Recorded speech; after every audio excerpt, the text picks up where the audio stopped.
So, tatry natin paputukin mga idol. Open natin yung exhaust niya. Tapos, iyuko lang natin ng konti. Kahit mga 3 seconds lang, 2 seconds. Tapos, balik. Yan, lakas yung mga idol. Ulit.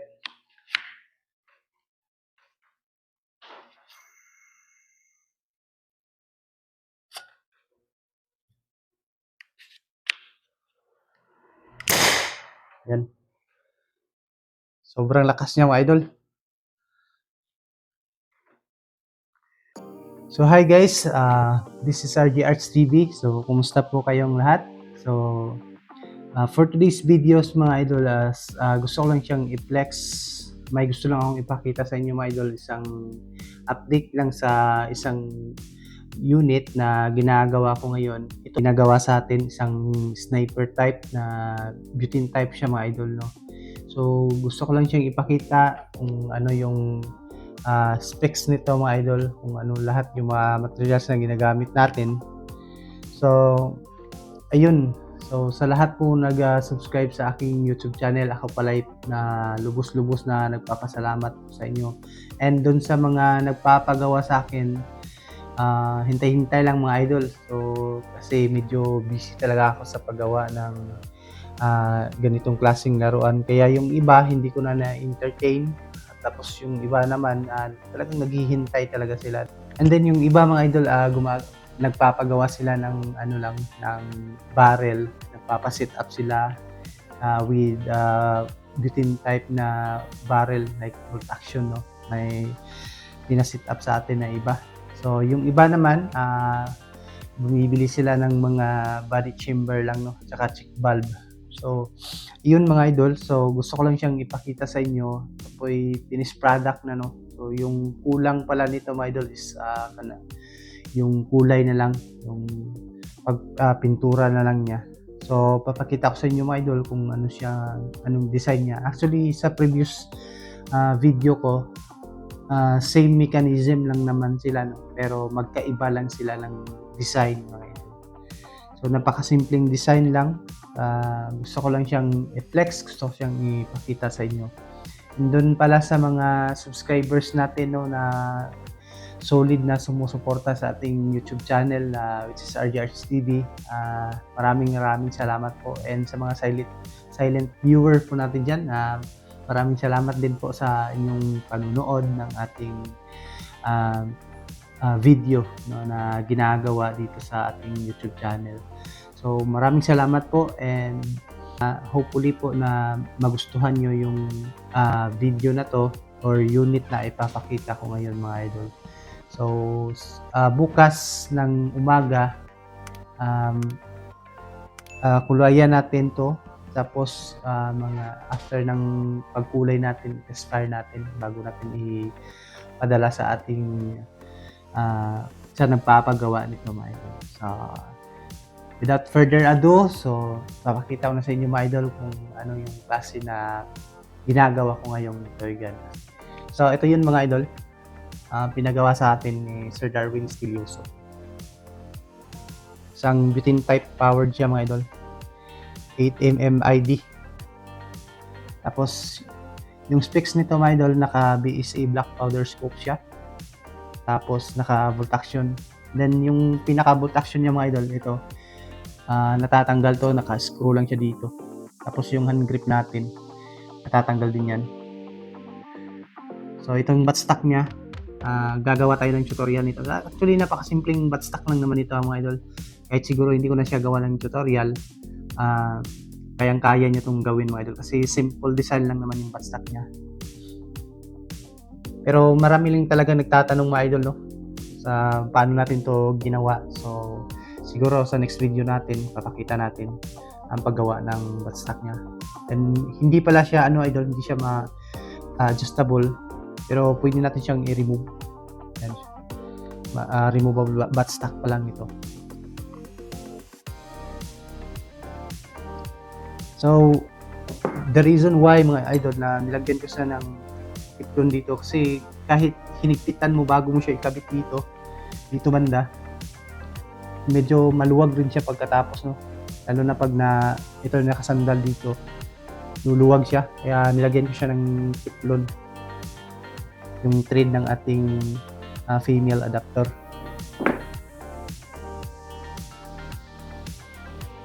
Ganito lang natin tanggalin yung ating hand grip, no? Kapag gusto mong i-replace yung kanyang igniter, tatanggalin mo lang tong 4 na screw na nakalagay dito. Ito lang yung 4 na screw, yung nakalagay dito, yung kailangan nating tanggalin kapag gusto natin i-replace yung igniter niya. So sa mga nagtatanong pala mga idol, no, kung bakit hindi ako nag-upload ng mga hunting, no? So isa lang yung sagot ko dyan mga idol. So dahil monetize na yung YouTube channel natin, ayoko namang ma-restrict yung channel natin kasi sa ibang lugar kasi pwede silang mag-vlog ng hunting. Sa atin, napaka-stricto po. Kaya hindi po ako nag-vlog ng hunting. So ganito lang yung pag-setup natin mga idol. Kailangan natin siyang tanggalin pag magre-replace tayo ng igniter niya. Tapos ito, medyo masikip to, kaya dandahanin mo lang sir. Ayan po. Ito yung trigger mechanism natin mga idol. So tatanggalin lang natin dito. Ayan siya, tapos kailangan natin siyang hugutin pag magre-replace tayo nito. So ganun lang kadali mga idol, no? Mas gusto ko kasing ganitong design mga idol ng trigger, no? Kasi napakalinis po niya tingnan. Tapos ibalik nyo lang. Ibalik mo lang to sir pag gusto mo siyang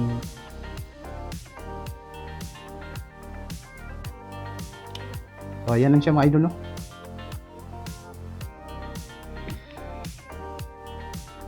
So ginawan ko pala siya dito ng barrel band ang suporta sa ating barrel para pag putok natin, paglabas ng bala, hindi gagalaw yung barrel natin. Actually hindi naman yan gagalaw sa loob kasi nilagyan natin siya ng, bago natin pinasok, nilagyan natin siya ng super glue para walang vibration sa loob ng kanyang barrel.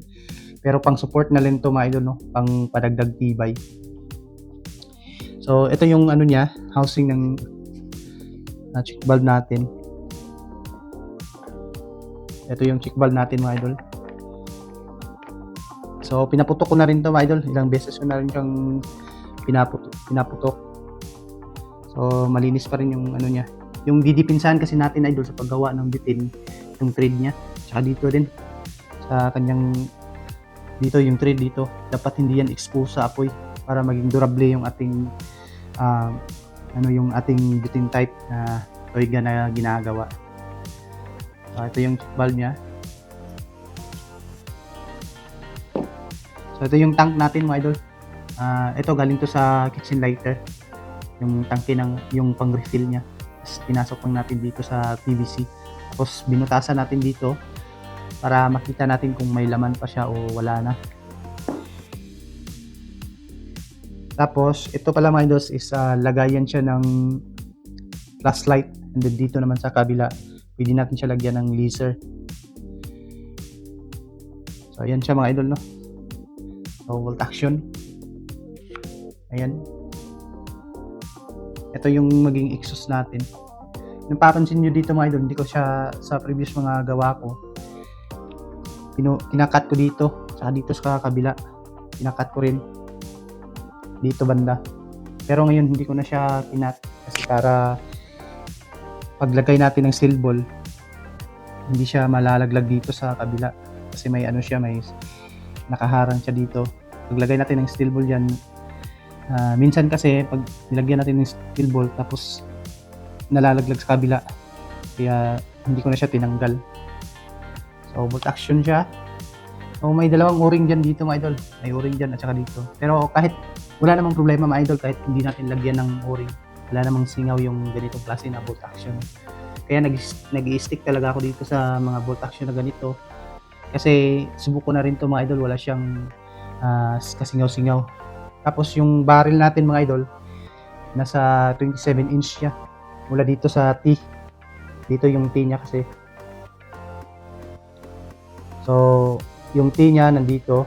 Tapos yung barrel niya is 27 inches. And 3 dividers yung ginawa natin dito mga idol. So, yung hand grip natin mga idol, yung hand grip natin, wooden lang siya dito. Yung iba naman, gusto nila yung plastic toy gun. Wala namang problema dun mga idol kasi design na naman nila yun. So, kanya-kanya na lang po tayo ng diskarte. So, sa akin, mas gusto ko itong hand grip na DIY lang. Kasi napaka-common lang kasi ng toy gun, plastic toy gun yung hand grip niya. Kaya gumawa na lang ako ng hand grip. So, kung napapansin nyo mga idol, may dalawang PVC dyan sa loob. Magkasing pantay lang sila dito sa wooden hand grip natin. Pantay lang yan. Dito yan papasok yung trigger natin, yung housing ng trigger natin. Maiipit siya dyan. No? Para pag ano natin, ito fix lang siya dito sa trigger natin. Tapos yung kanyang design dito, trigger guard. Papansin nyo may mga ano dyan dito banda. Ginagawa ko kasi mga idol para mabaluktot ko siya ng maayos. Tinatabasan ko dito. Napapansin nyo mga idol yan. Tinatabasan ko dyan para mabend natin siya ng maayos. So ganito lang yung hand grip natin. Sa next video ko gagawa tayo ng tutorial nito mga idol. So check valve natin, saka yung housing niya, backstop. So yun lang siguro sir, no? Sir Darwin. Ito lang naman yung pagtanggal ng hand grip natin, paano natin i-replace yung ano niya, yung igniter niya. So dito rin sa scoop railings niya, may tutorial na rin ako dito diyan. So dito yung dalawa dito. Isa, dalawa na tatlong guhit. Diyan mo ilalagay yung scoop mo. So pipinturahan natin to ng black lang siguro yung kulay niya. So yan lang mga idol, no? Napakadali lang gawin or simpleng design lang po ito. So kaya kung gusto niyo matuto nito, gagawin ko lang siya ng tutorial. Actually may tutorial na rin ako sa paggawa nitong ano niya, scoop railings niya. Pero dito sa buttstock wala pa, saka yung hand grip niya. So ibalik lang muna natin mga idol. Natanggal pa.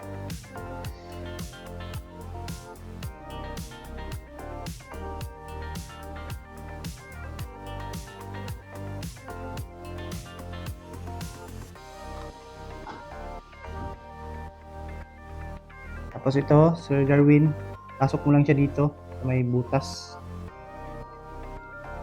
Yung pinaka-trigger niya.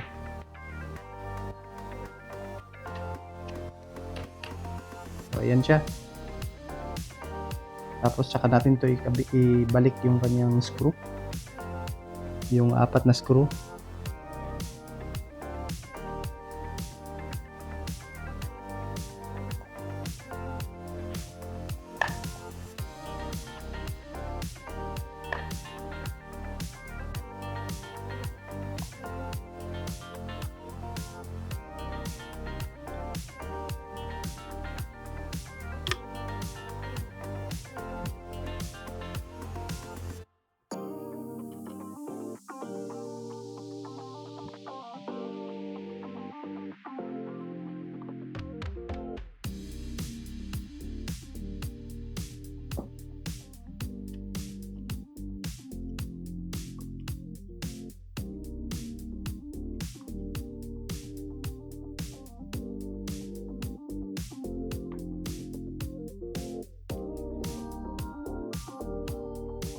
So, pagkatapos niyan, yung check valve natin, lagay natin.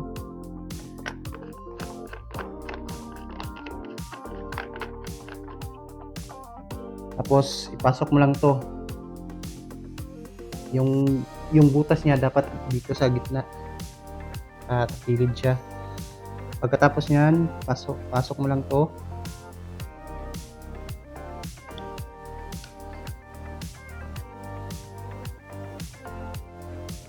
Yan siya. Pantay na pantayan mga idol. Yan. Tapos yung buttstock niya.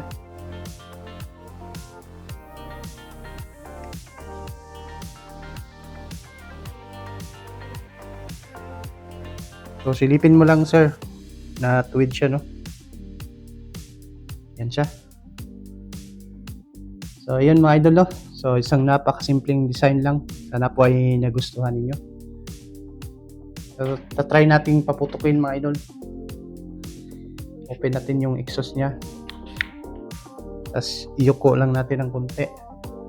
Kahit mga 3 seconds lang, 2 seconds. Tapos balik. Yan, lakas yung mga idol. Ulit.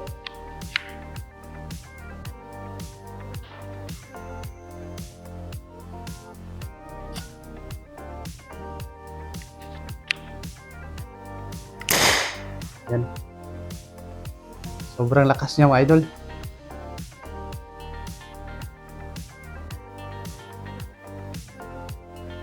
So ayan na mga idol, no? Ito yung ginagawa sa atin. So tapos na nating i-review.